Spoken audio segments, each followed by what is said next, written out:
अस्सलाम वालेकुम दोस्तों, कैसे हैं आप सब? उम्मीद करता हूँ खैरियत से होंगे। Welcome to my channel Naseer centre voice.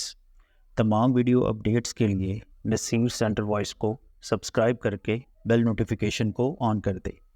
तो बढ़ते हैं आज की स्टोरी की तरफ। आज की स्टोरी बहुत खौफनाक है। जो लोग बहुत ज़्यादा खौफनाक स्टोरी सुनने का शौक़ रखते हैं, आज ये स्टोरी सुनकर देखें। हेडफोन लगा लें और हो सके तो लाइट भी बंद कर लें। ये वाक़या हमें खुरम ने भेजा है, जो एक ट्रक ड्राइवर है और लाहौर का रिहायशी है। चलिए दोस्तों, खुरम का वाक़या इन्हीं की ज़ुबानी सुनते हैं। अस्सलाम वालेकुम नसीर भाई, मेरा नाम खुरम है। मैं लाहौर का रिहायशी हूँ और पेशे के लिहाज से ट्रक ड्राइवर हूँ। ये वाक़या दिसंबर सन 2021 का है। एक भाई ने मेरा ट्रक बुक करवाया। इनको फर्नीचर लेकर लाहौर से एक गांव में लेकर जाना था। लाहौर से मोटरवे के ज़रिए इनके गांव का रास्ता 3 से 4 घंटे का था। इस भाई ने मेरा नंबर लिया और कहा कि मैं फर्नीचर रेडी करवाकर आपको कॉल करता हूँ। मैंने इस भाई से कहा कि ज़्यादा देर नहीं कीजिएगा, क्योंकि रात को स्मोक की वजह से मोटरवे बंद हो जाता है। इस भाई ने कहा कि मैं जल्द से जल्द फर्नीचर रेडी करवाने की कोशिश करूंगा, लेकिन बदकिस्मती से इस भाई को फर्नीचर रेडी करवाने में काफ़ी देर लग गई। तकरीबन रात को 8 बजे इस भाई ने मुझे फ़ोन किया और कहा कि फर्नीचर रेडी है, आप आ जाएं। मैं इस वक्त तक इनका इंतज़ार करते करते घर चला गया था। मैंने इनसे कहा कि इस वक्त तो बहुत मुश्किल है, स्मॉग की वजह से मोटरवे भी बंद हो जाएगा। लेकिन इन भाई ने मुझसे बहुत रिक्वेस्ट की और कहा कि कल मेरी बहन की शादी है और ये फर्नीचर इसके जहेज़ के लिए है, और इस वक्त इनको कोई दूसरा ट्रक भी नहीं मिल रहा था। इनकी इतनी ज़्यादा रिक्वेस्ट करने के बाद मैंने कहा चलें ठीक है, मैं आता हूँ। अगर मोटरवे बंद होगा तो हम जीटी रोड से जाने की कोशिश करेंगे। खैर, मैं इनके पास पहुँच गया। फर्नीचर लोड करवाकर हमने रात के तकरीबन 9:45 बजे इनके गांव की तरफ अपना सफ़र शुरू कर दिया। स्मोक बहुत ज़्यादा थी। जब हम मोटरवे पर पहुँचे तो तवक्को के मुताबिक मोटरवे बंद थी। लिहाजा मैंने अपना ट्रक जीटी रोड की तरफ मोड़ लिया और इनके गांव की तरफ जाने के लिए जीटी रोड पर रवाना हो गए। जीटी रोड के ज़रिए इनके गांव का सफ़र 6 से 7 घंटे का था, यानी अब हमें और ज़्यादा लंबा रास्ता तय करना था। इन भाई ने मुझे बताया कि माली मुश्किलात की वजह से इन्हें फर्नीचर लेने में देर हो गई और मेरा बहुत शुक्रिया अदा करने लगे और कहने लगे कि जितना सफ़र एक्स्ट्रा होगा मैं आपको इसके एक्स्ट्रा चार्जेस दूंगा। मैंने इनसे कहा कि आप मुझे शर्मिंदा कर रहे हैं, इंसान ही इंसान के काम आता है। खैर, जीटी रोड पर हम बहुत ही हल्की रफ्तार में चल रहे थे, क्योंकि स्मोक बहुत ज़्यादा थी, जिसकी वजह से हद्दे निगाह बहुत कम हो गई थी। दूसरी गाड़ियां बहुत करीब आने के बाद नज़र आ रही थी। बहरहाल हम सफ़र तय करते रहे। हमने तकरीबन आधा सफ़र तय कर लिया था कि जीटी रोड ट्रैफिक जाम की वजह से ब्लॉक हो गई। 15-20 मिनट तक हम इंतज़ार करते रहे, लेकिन ट्रैफिक नहीं खुली।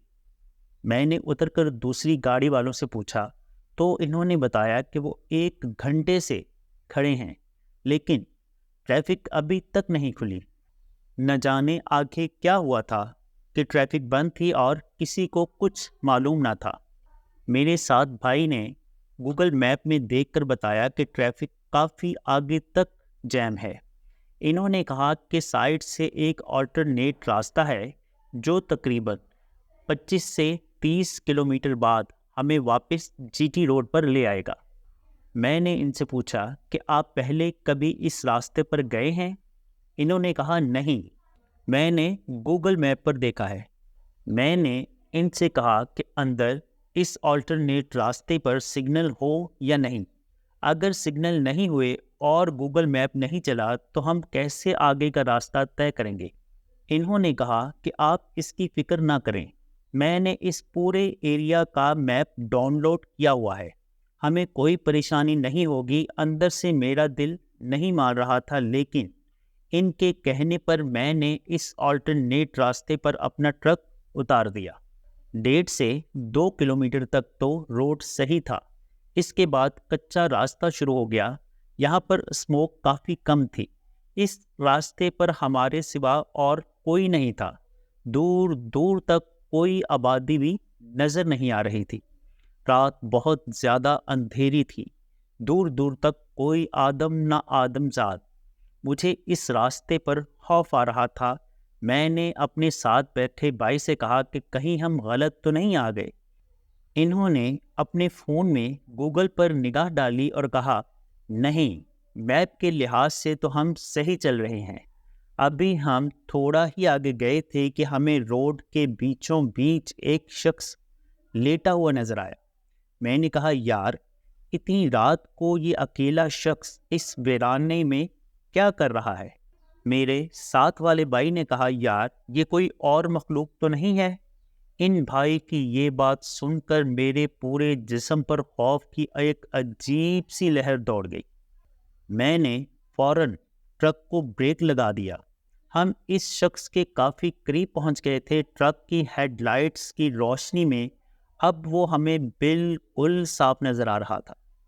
इसके इर्द गिर्द काफ़ी खून जमा था और करीब ही एक टूरिस्ट बाइक भी गिरी हुई थी।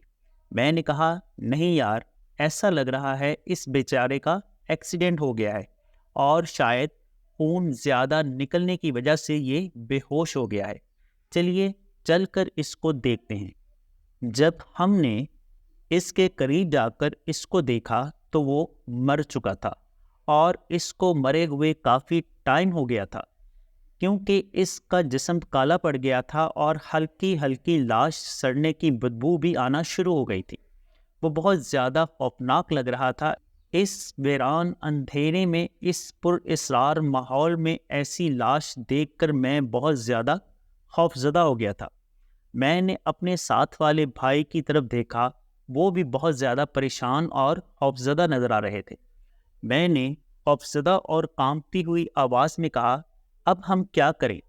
मेरे साथ वाले भाई ने कहा, रुको भाई, मैं पुलिस को कॉल करता हूँ। जब इन्होंने मोबाइल निकाल कर देखा तो मोबाइल के अंदर तो सिग्नल ही नहीं आ रहे थे। मैंने अपना मोबाइल निकाल कर देखा, मेरे मोबाइल में भी सिग्नल नहीं आ रहे थे। हम परेशान हो गए कि अब हम क्या करें। मेरे साथ वाले भाई ने कहा कि इस लाश को साइड पर करते हैं ताकि कम से कम हमारा ट्रक तो यहाँ से निकल जाए, वहाँ मेन रोड पर जाकर इतला कर देंगे।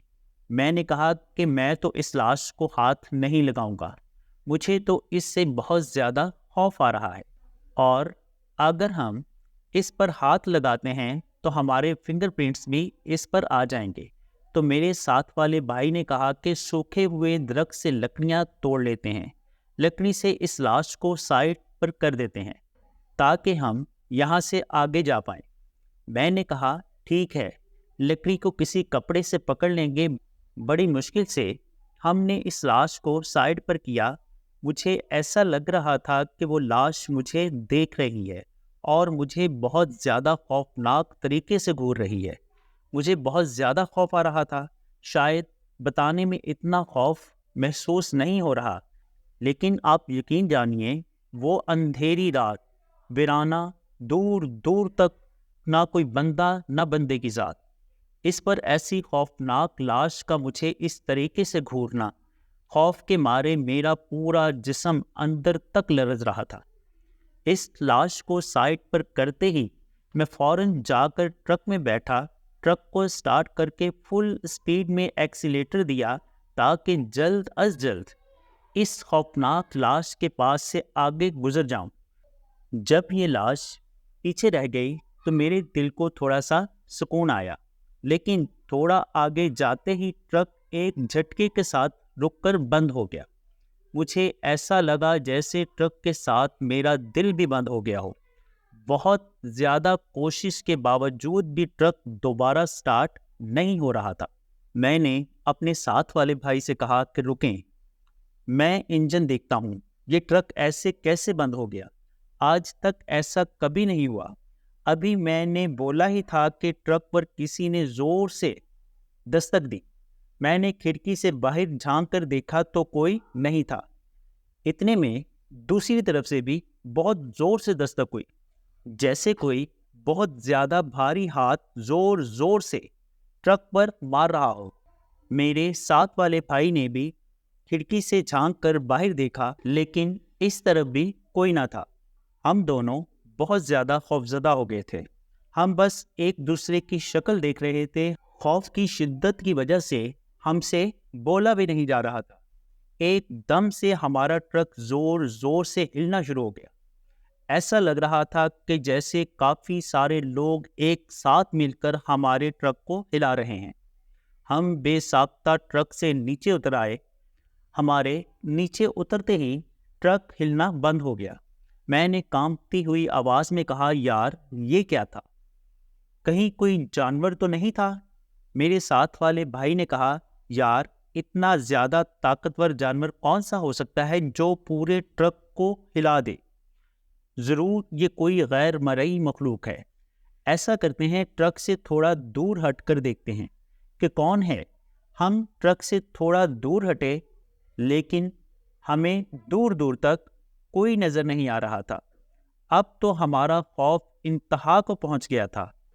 اگر ہم پیدل بھاگتے بھی تو کہاں بھاگتے؟ دور دور تک تو کوئی آبادی نظر نہیں آ رہی تھی۔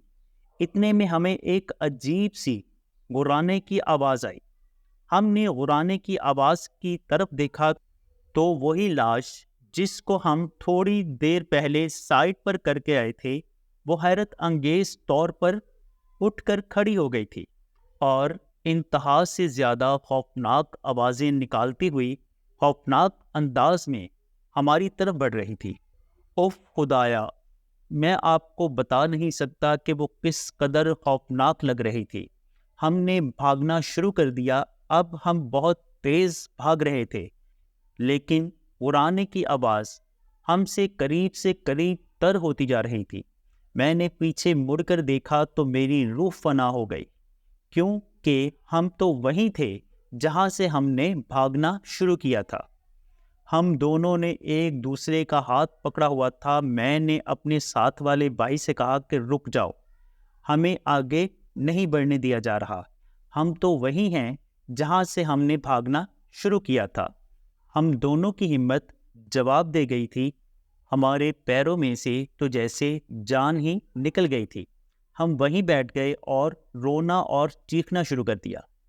میرے ساتھ والے بھائی نے روتے ہوئے کہا، یا اللہ رحم، ہماری مدد فرما۔ بھائی کے منہ سے یہ الفاظ سن کر نہ جانے کیسے میرے ذہن میں خیال آیا اور میں نے آیت الکرسی کی تلاوت شروع کر دی۔ جیسے ہی میں نے آیت الکرسی کی تلاوت شروع کی، وہ زندہ لاش وہیں رک گئی۔ یقیناً اس لاش پر جنات کا اثر تھا۔ جب میں نے دیکھا کہ آیت الکرسی کی تلاوت کی وجہ سے وہ خوفناک لاش رک گئی ہے، تو میں نے اپنی پوری جان لگا کر زور زور سے آیت الکرسی کی تلاوت شروع کر دی۔ مجھے دیکھ کر میرے ساتھ والے بھائی نے بھی بلند آواز میں آیت الکرسی کی تلاوت شروع کر دی۔ آیت الکرسی کی تلاوت سن کر وہ لاش وہیں زمین پر گر گئی۔ ایسا لگ رہا تھا کہ آیت الکرسی کی تلاوت کی وجہ سے وہ مخلوق یا وہ جنات جس کے زیر اثر وہ لاش تھی، وہ یہاں سے چلے گئے تھے، یا یہ کہ ان کی طاقت کم ہو گئی تھی۔ میری آنکھوں سے بے ساختہ آنسو جاری ہو گئے، کیونکہ میں براہ راست اپنی آنکھوں سے آیت الکرسی کا معجزہ اور اس کی طاقت دیکھ رہا تھا۔ میں نے آیت الکرسی کا ورد جاری رکھا اور فوراً ٹرک کے اندر جا کر اگنیشن دیا تو ٹرک سٹارٹ ہو گیا۔ میرے ساتھ والے بھائی بھی فوراً اٹھ کر ٹرک میں آ کر بیٹھ گئے۔ اس کے بعد جتنا تیز ہو سکا ہم نے ٹرک کو سپیڈ دے کر بھگانا شروع کر دیا اور مسلسل آیت الکرسی کا ورد کرتے رہے۔ بالآخر اللہ اللہ کر کے ہم روڈ پر نکل آئے۔ یہ واقعہ میرے ذہن پر بہت گہرے اثرات چھوڑ گیا اور مجھے آیت الکرسی کی طاقت کا بھی اندازہ ہو گیا۔ وہ جو لاش جو ہم نے دیکھی، نہ جانے وہ لاش تھی یا کوئی غیر مرئی مخلوق تھی، آج تک میں اس بات کا فیصلہ نہیں کر پایا۔ دوستو، اگر آپ کو یہ سٹوری اچھی لگی ہے اور آپ اس چینل پر نئے ہیں اور آپ کو ایسی خوفناک سٹوریز سننا پسند ہے، برائے مہربانی اس چینل کو سبسکرائب کریں اور برابر میں موجود بیل آئیکن کے بٹن کو بھی کلک کر دیں تاکہ میری ہر نئی ویڈیو کا نوٹیفیکیشن سب سے پہلے آپ تک پہنچ سکے۔ اور دوستو، اگر آپ کو یہ سٹوری اچھی لگی ہے تو اپنے دوستوں اور فیملی ممبرس کے ساتھ بھی ضرور شیئر کیجیے گا اور کمنٹ سیکشن میں اپنی قیمتی رائے کا اظہار بھی ضرور کیجیے گا۔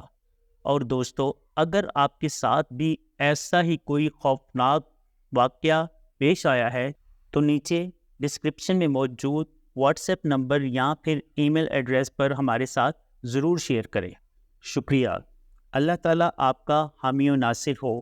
اپنا اور اپنے گھر والوں کا بہت سا خیال رکھیے گا۔ مجھے اپنی دعاؤں میں یاد رکھیے گا۔ ملتے ہیں کسی اور خوفناک سٹوری میں، تب تک کے لیے اللہ حافظ۔